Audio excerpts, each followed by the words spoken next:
Otoritas Jasa Keuangan mencatat total aset industri asuransi hingga September 2025 mencapai Rp1.181,21 triliun. Iya, catatan ini tumbuh 3,39% secara tahunan.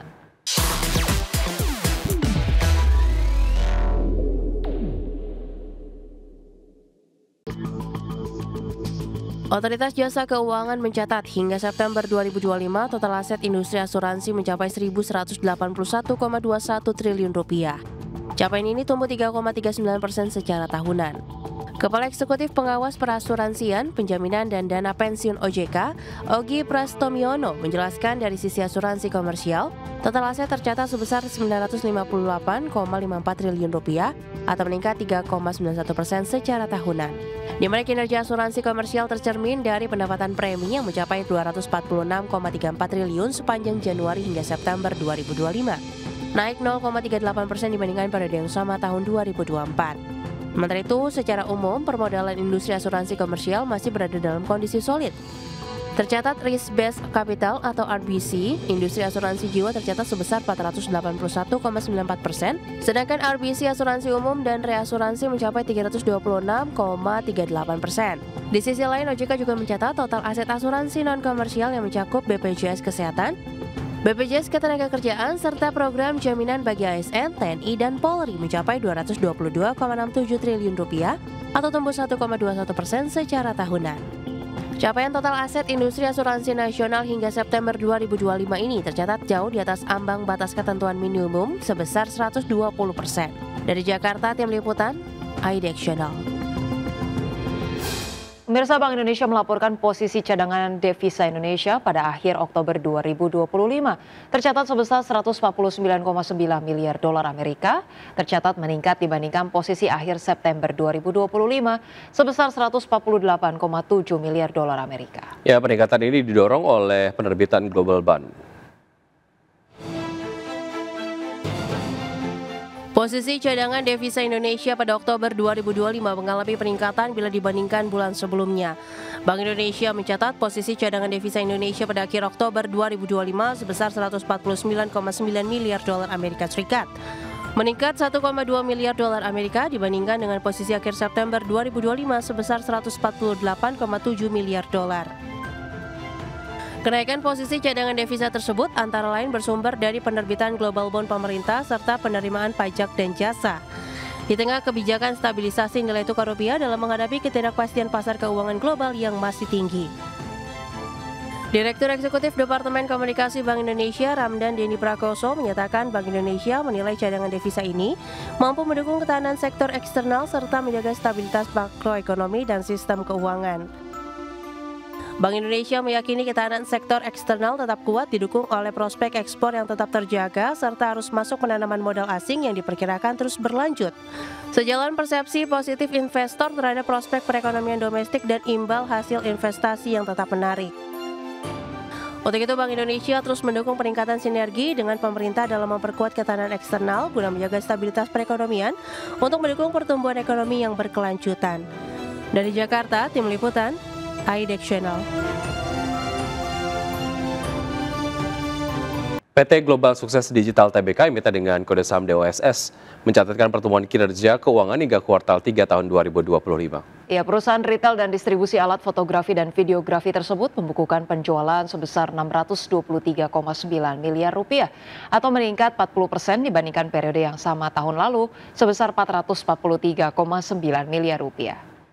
Kinerja positif tersebut juga tercermin pada laba bersih yang naik 46%, meningkat dari Rp18,18 miliar per September 2024 menjadi Rp26,56 miliar hingga September 2025.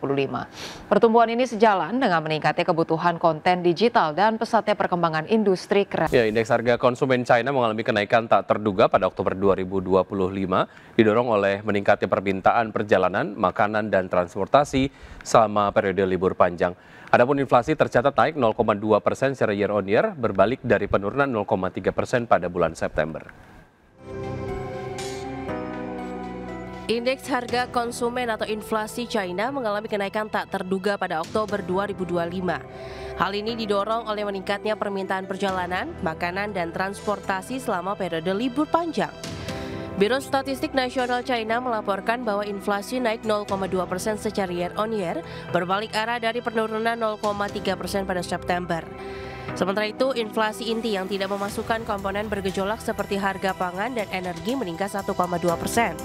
Biro Statistik mencatat biaya jasa naik 0,2% dan menjadi salah satu pendorong utama peningkatan inflasi. Di sisi lain, tekanan deflasi di tingkat produsen mulai meredam meski masih berlangsung selama 37 bulan berturut-turut. Indeks harga produsen turun 2,1% secara tahunan dibandingkan penurunan 2,3% pada September. China menghadapi tekanan deflasi selama beberapa bulan terakhir dengan harga konsumen sempat turun pada Agustus dan September sebelum akhirnya kembali ke wilayah inflasi pada Oktober. Mengakhiri siklus tersebut kini menjadi prioritas utama kebijakan ekonomi Beijing. Pemerintah meluncurkan kampanye anti-involution yang bertujuan menghentikan perang harga di berbagai sektor, mulai dari kendaraan listrik hingga layanan pengantaran makanan. Namun kemajuan masih terbatas karena pemerintah berhati-hati terhadap resiko pemutusan hubungan kerja dan perlambatan pertumbuhan ekonomi. Berbagai sumber, IDX Channel. Presiden Federal Reserve Bank of Chicago, Austin Goolsbee, mengaku cemas atas rendahnya angka inflasi selama penutupan pemerintahan Amerika Serikat atau government shutdown. Menurutnya hal tersebut membuat langkah pemangkasan suku bunga lanjutan menjadi lebih beresiko. Goolsbee mengatakan sumber data sektor swasta terkait dengan inflasi jauh lebih sedikit dibandingkan dengan data pasar tenaga kerja, sehingga pembuat kebijakan tidak memiliki gambaran yang jelas mengenai pergerakan harga selama shutdown, seperti halnya pada data ketenaga kerjaan. Adapun pada Oktober lalu, The Fed kembali menurunkan suku bunga untuk kedua kalinya secara beruntun guna memperkuat pasar tenaga kerja setelah perlambatan tajam perekrutan selama musim panas.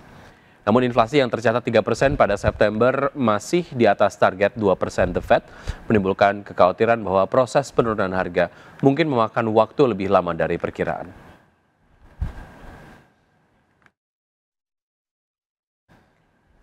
Ya, selanjutnya dari bursa global, bursa Wall Street ditutup bervariasi pada perdagangan di hari Jumat dengan indeks Nasdaq yang ditutup lebih rendah. Sementara S&P 500 dan juga Dow Jones berhasil membukukan kenaikan tipis pada akhir perdagangan.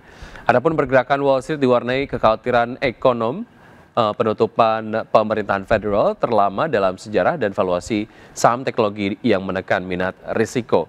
Dan pada penutupan perdagangan di hari Jumat, Dow Jones Industrial Average menguat 0,16% ke level 46.987, S&P 500 naik 0,13% ke level 6.728 dan Nasdaq Composite turun 0,21% ke level 23.004. Ya, sementara itu dari bursa ekuitas Eropa, pemirsa, yang mengakhiri pekan yang bergejolak dengan penurunan pada hari Jumat karena kekhawatiran terhadap valuasi tinggi saham-saham terkait dengan teknologi terus berlanjut. Indeks acuan kawasan Eropa Stoxx 600 ditutup turun 0,6% ke posisi 564,79 dan DAX Jerman turun 0,69% ke posisi 23.569 dan FTSE 100 Inggris terkoreksi 0,55% ke level 9.682.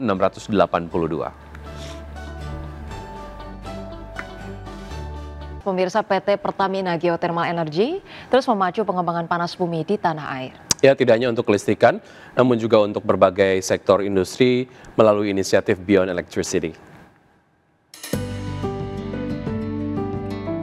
Pertamina Geothermal Energy terus memacu pengembangan panas bumi di tanah air. Tidak hanya untuk kelistrikan, namun juga berbagai sektor industri melalui inisiatif Beyond Electricity. Pertamina Geothermal Energy atau PGEO terus mendorong pemanfaatan panas bumi tak hanya untuk listrik, namun juga untuk sektor non-kelistrikan melalui inisiatif Beyond Electricity. Direktur Eksplorasi dan Pengembangan PGEO Edwil Suzandi mengatakan inisiatif ini bertujuan untuk mempercepat pertumbuhan industri manufaktur nasional. Ada 3 proyek utama yang saat ini dikembangkan, yaitu Green Hydrogen, Green Ammonia, dan Green Data Center. Proyek pilot Green Hydrogen di wilayah kerja panas bumi Ulu Belu, Lampung dilakukan bersama Toyota Indonesia sebagai calon off-taker. Selain itu, PGEO juga menggandeng Pertagas untuk pengembangan Green Ammonia yang dapat dimanfaatkan untuk pupuk dan bahan bakar transportasi. Sementara itu, pengembangan Green Data Center berbasis panas bumi dilakukan di Kamojang, Jawa Barat dan ditargetkan masuk ke tahap final investment decision pada akhir 2025. Direktur Utama PGO Julfi Hadi menegaskan inisiatif Beyond Electricity merupakan strategi untuk memaksimalkan aset panas bumi dan menambah sumber pendapatan perusahaan. PGO menargetkan peningkatan kapasitas terpasang panas bumi hingga 1 gigawatt dalam 3 tahun dan 3 gigawatt dalam 10 tahun mendatang. Dengan saat ini, mengelola 15 wilayah kerja panas bumi, PGO berkontribusi sekitar 70% dari total kapasitas nasional. Berbagai sumber, iDex Channel.